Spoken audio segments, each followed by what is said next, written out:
today we're looking at Darksiders. Darksiders is an action-adventure game where you play one of the four horsemen of the apocalypse. You play War, the guy with the red steed and the big fiery sword. And so the basic premise of the game is that the apocalypse of legend has happened. So you actually start the game during the apocalypse with angels and demons fighting in the street. Men, women, and children running for their lives. It's like a true biblical apocalypse, not some like pseudo-atomic apocalypse. And War sort of shows up out of the blue and not sure what's going on, kind of staggering around, and you play through that sequence and it ends in a cool boss fight. And ultimately you find out that the apocalypse wasn't supposed to happen, and that's the basic premise of the game.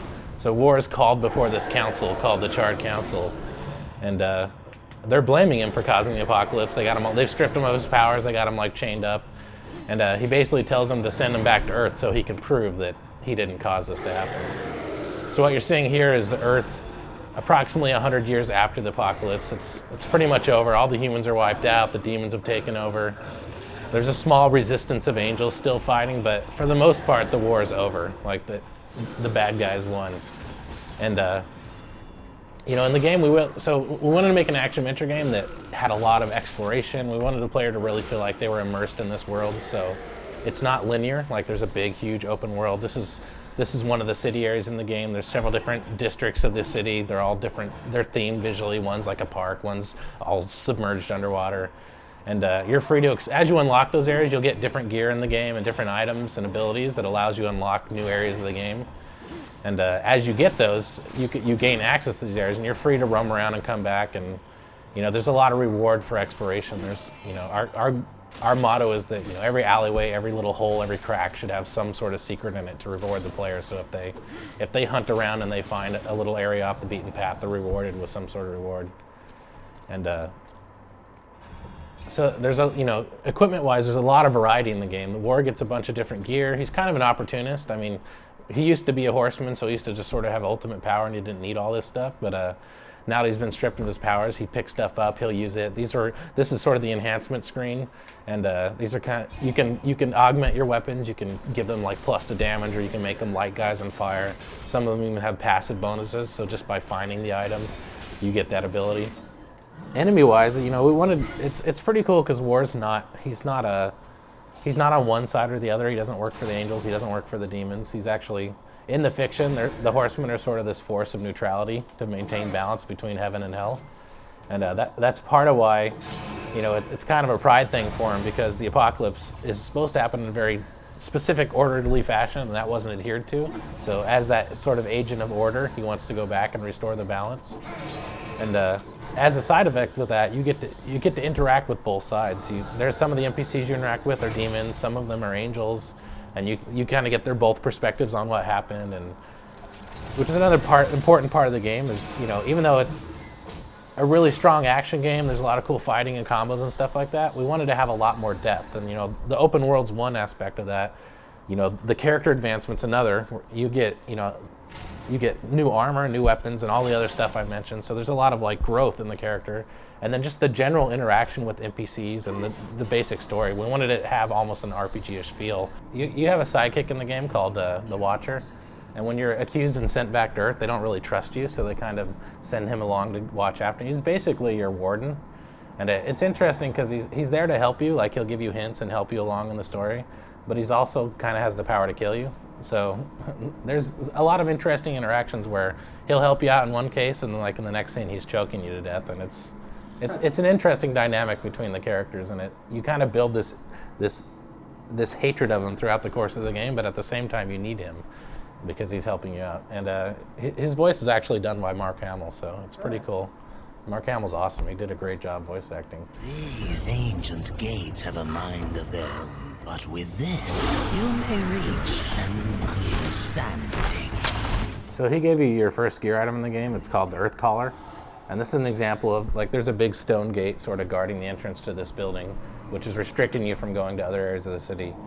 And it's just a good example of how you get items throughout the course. This is just like a really simple introductory example, but you get these items that allow you to, this one allows you to, like, control these big rock elementals. So now he's unlocked another part of the city, and the cool thing is the game's completely seamless. So there's no load. I mean, other than when you start the game, there's no load screens. You can You can explore around the game world, even going into the dungeons and later on in the game, and it's all load free. So it just enhances that sensation that you're in this large continuous world. But there's like 7 city areas they're about this big, and again, these are, since you don't have the horse at this point, these are a lot more, foot centric. So there's a lot of like little nooks and crannies for you to explore around to and ghost hook into and climb into. And then there's a big area that's probably equally as big, which I called the Ashlands, which I mentioned, which is a big, more open desert area for the horse to ride around on. So this whole sequence introduces one of the main NPCs in the game, which is imprisoned here. His name's Samuel, and he's actually a really powerful demon, and you have to help him throughout the course of the game because he's the only one that can get you to the tower and to the destroyer, but you're not really sure why or what his objectives are. But it also demonstrates one of War's, sort of like one of your ultimate powers you get later on. You wouldn't have it at this point in the game, so it's a little more overpowered in this fight, but it's his Havoc form.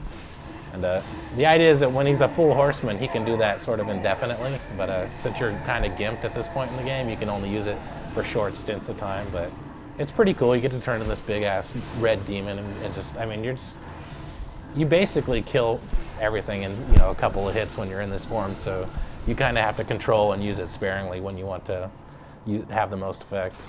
Weapon-wise, you start with the main sword. You get Death's Scythe at some point. You get this big power gauntlet that allows you to like smash through crystals and allows you to move really heavy objects. You also get Strife's gun. Strife is one of the horsemen. We kind of renamed him because we didn't want to call him Pestilence and Famine, so we named him Death, Strife, and Fury, and War, of course. So it's pretty cool. You get the pistol, you get the scythe, you get a lot and you can use them all.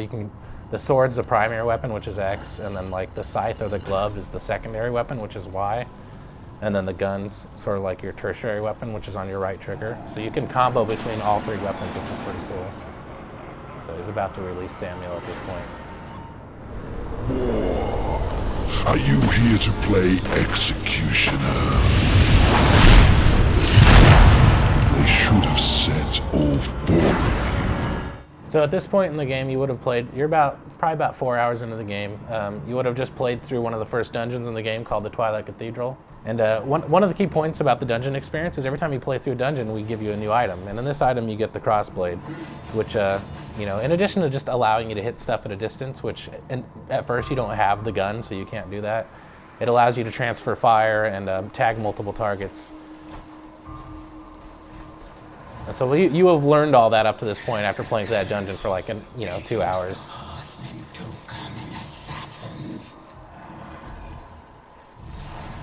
So one thing that was really important to us with our boss fights is we didn't want it to just be run up to her and punch her in the face a million times and then she dies.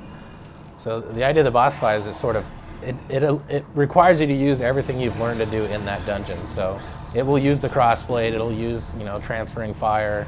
There's also these like bomb growths that you can throw that were sort of introduced in this dungeon, and all those elements play together to allow you to defeat the boss. And you do eventually punch her in the face a bunch of times, but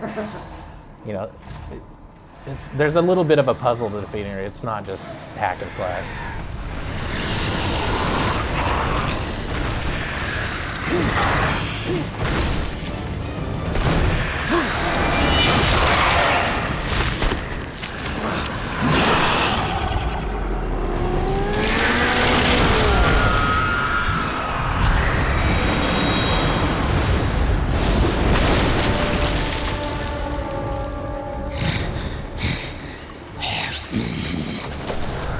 Do it! Tear out her heart while she still lives. I want to hear her scream. I am one of the chosen.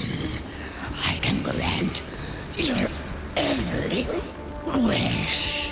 Can you restore the balance?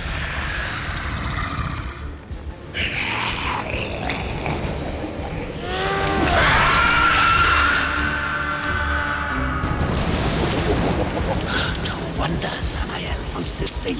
It's coursing with power. You really think he's going to let you live long enough to collect on your end?